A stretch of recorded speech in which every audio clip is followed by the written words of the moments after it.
حضرت سلمان فارسی رضی اللہ تعالیٰ عنہ فرماتے ہیں کہ میں اصفہان کے ایک علاقے میں رہتا تھا اور وہاں کے لوگ سنگ مرمر سے بنے ہوئے ایک گھوڑے نما بت کی پوجا کیا کرتے تھے اور میں ان کے اس عمل کو برا سمجھتا تھا۔ پھر کسی نے مجھے بتایا کہ تم جس دین کی تلاش میں ہو اس کے پیروکار تو مغرب میں پائے جاتے ہیں۔ چنانچہ میں نے سمانے سفر کیا اور مغرب کی طرف چل دیا۔ ایک شہر میں جا پہنچا اور وہاں کے لوگوں سے پوچھا کہ یہاں سب سے بڑا عالم کون ہے۔ انہوں نے مجھے ایک ایسے آدمی کا پتہ بتایا جو گرجا گھر میں بیٹھتا تھا۔ میں اس کے پاس گیا اور ان سے کہا کہ میں مشرق سے آیا ہوں، نیکی اور بھلائی کی تلاش میں یہاں تک پہنچا ہوں۔ اگر آپ مناسب سمجھیں تو میں آپ کے پاس رہ کر آپ کی خدمت کروں اور اللہ تعالیٰ نے اس کے بدلے میں جو علم آپ کو عطا فرمایا ہے اس میں سے کچھ مجھے بھی سکھا دیں۔ سلمان فارسی رضی اللہ تعالیٰ عنہ فرماتے ہیں کہ انہوں نے اجازت دیتے ہوئے کہا ٹھیک ہے۔ میں ان کے پاس اس شخص کی طرح رہنے لگا جس کے ذمے گندم، سرکہ اور زیتون کا حساب کتاب ہوا کرتا تھا، اور جب تک اللہ تعالیٰ نے چاہا میں ان کی صحبت میں رہا۔ بالآخر ان کی موت کا وقت آ پہنچا۔ میں اس کے سرہانے بیٹھ کر رونے لگا۔ اسے رونے کا سبب دریافت کیا تو میں نے کہا میں نے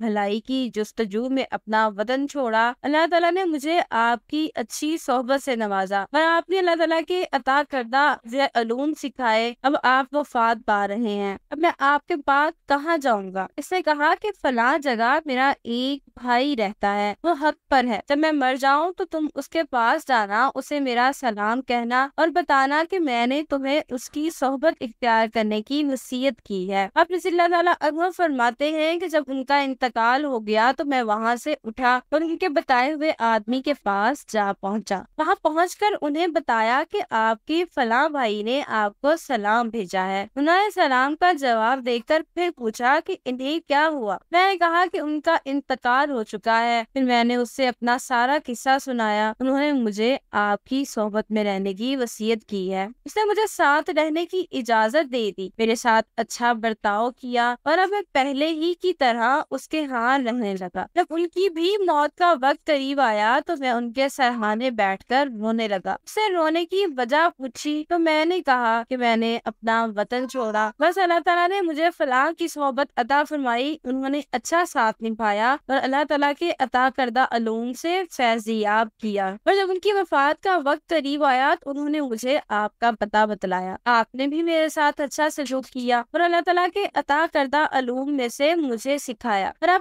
آپ بھی اس دنیا سے جا رہے ہیں تو اب میں کہاں جاؤں؟ انہوں نے کہا کہ ملک روم میں میرا ایک بھائی رہتا ہے، وہ حق پر ہے، اس کے پاس جا کر میرا سلام کہنا اور بتانا کہ میں نے تمہیں اس کے پاس رہنے کا حکم دیا ہے۔ جب یہ شخص بھی فوت ہو گیا تو میں وہاں سے نکل کر سفر کرتے ہوئے ان کے بتائے ہوئے شخص کے پاس ملک روم میں پہنچا اور ان سے کہا کہ آپ کے فلاں بھائی نے آپ کو سلام کہا ہے اور مجھے آپ کے پاس رہنے کا حکم دیا ہے۔ انہوں نے سلام کا جواب دیا اور پوچھا کہ وہ کیسے ہیں؟ میں نے کہا کہ وہ وفات پا چکے ہیں۔ پھر میں نے انہیں اپنا قصہ سنایا اور کہا کہ انہوں نے مجھے آپ کی صحبت اختیار کرنے کا حکم دیا تھا۔ انہوں نے مجھے قبول کر کے اچھی صحبت سے نوازا اور اللہ تعالیٰ کے عطا کردہ علوم میں سے بہت کچھ سکھایا۔ جب ان کا وقت وصال قریب آیا تو میں ان کے سرہانے بیٹھ کر رونے لگا۔ انہوں نے رونے کا سبب دریافت کیا تو میں نے کہا کہ اللہ تعالیٰ نے مجھے آپ کی صحبت عطا فرمائی، اب آپ وفات پا رہے ہیں، میں کہاں جاؤں گا؟ انہوں نے کہا کہ تم کہیں بھی نہ جاؤ، کیونکہ میں کسی ایسے شخص کو نہیں جانتا جو حق پر ہو اور حضرت عیسیٰ علیہ السلام کے دین کا پیروکار ہو، لیکن اب وہ وقت قریب آ چکا ہے کہ اس پوری سرزمین میں ایک نبی علیہ السلام کا ظہور ہونے والا ہے یا شاید ہو چکا ہے، لہٰذا تم میری وفات کے بعد اسی گرجا میں ٹھہرے رہنا اور یہاں سے گزرنے والے تاجروں کے ہر قافلے سے پوچھتے رہنا، کیونکہ روم میں داخل ہونے کے لیے اہل حجاز کے تجارتی قافلے یہیں سے گزرتے ہیں، لہٰذا جب حجاز کے تجارتی قافلوں روم میں آئے تو ان سے پوچھنا کہ کیا تمہارے ہاں کسی نے نبوت کا دعویٰ کیا ہے؟ جب تجھے کسی شخص کے بارے میں بتا دیا جائے کہ اس نے نبوت کا دعویٰ کیا ہے تو تم ان کے پاس چلے جانا، کیونکہ یہ وہی ہوں گے جن کی بشارت حضرت سیدنا عیسیٰ علیہ السلام نے دی ہے، اور ان کی نشانی یہ ہے کہ ان کے دونوں کانوں کے کے درمیان مہر نبوت درخشاں ہوگی اور وہ ہدیہ تناول فرمائیں گے لیکن صدقہ قبول نہیں کریں گے۔ حضرت سیدنا سلمان فارسی رضی اللہ تعالیٰ عنہ فرماتے ہیں اتنا کہہ کر وہ شخص بھی انتقال کر گیا تو میں وہی ٹھہرا رہا اور ہر گزرنے والے قافلے کے بارے میں معلومات لیتا رہا، یہاں تک کہ مکہ مکرمہ کے کچھ لوگ میرے پاس سے گزرے۔ میں نے ان سے ان کا وطن پوچھا تو انہوں نے بتایا کہ ہم حجاز سے آ رہے ہیں۔ میں نے دریافت کیا کہ کیا تمہارے ہاں کسی شخص نے نبوت کا دعویٰ کیا ہے؟ انہوں نے کہا کہ ہاں۔ میں نے کہا تم میں سے کوئی مجھے اپنا غلام بنا لے اور مکہ مکرمہ تک پہنچا دے، پھر وہاں پہنچا کر چاہے تو بیچ دے چاہے تو خدمت لیتا رہے۔ چنانچہ ان میں سے ایک شخص سے مجھے اپنا غلام بنا لیا اور سواری پر جگہ بھی دی۔ مکہ مکرمہ پہنچ کر اس نے مجھے 2 حبشیوں کے ساتھ ایک باغ میں کام پہ لگا دیا۔ ایک دن وہ باغ سے نکل کر مکہ مکرمہ میں گھوم رہا تھا کہ اپنے علاقے کی ایک عورت سے میری ملاقات ہوئی۔ میں نے کچھ دیر اس سے گفتگو کی تو اس نے مجھے بتایا کہ میں، اس کے آقا اور گھر والے سب نے اسلام قبول کر لیا ہے۔ پھر میں نے آپ صلی اللہ علیہ وآلہ وسلم کے بارے میں دریافت کیا تو انہوں نے بتایا کہ آپ رات کو اپنے صحابہ کے ساتھ حجرہ اسود کے پاس تشریف فرما ہوتے ہیں اور صبح کو تشریف لے جاتے ہیں۔ حضرت سلمان فارسی رضی اللہ تعالیٰ عنہ فرماتے ہیں کہ میں رات اس غور و فکر میں بیٹھا ہوا تھا کہ کہیں میرے ساتھی کام کرنے والے مجھے کھو نہ دیں۔ اتنے میں کچھ لوگوں نے مجھ سے پوچھا کہ کیا ہوا؟ میں نے کہا پیٹ میں درد ہے۔ پھر جب رات ہوئی اور حجرہ اسود کے پاس سرکار دو عالم بے قصوں کے مددگار حضرت محمد صلی اللہ علیہ وآلہ وسلم کی آمد کا وقت ہوا تو میں وہاں جا پہنچا۔ آپ صلی اللہ علیہ وآلہ وسلم حجرہ اسود کے پاس تشریف فرما تھے اور صحابہ اکرام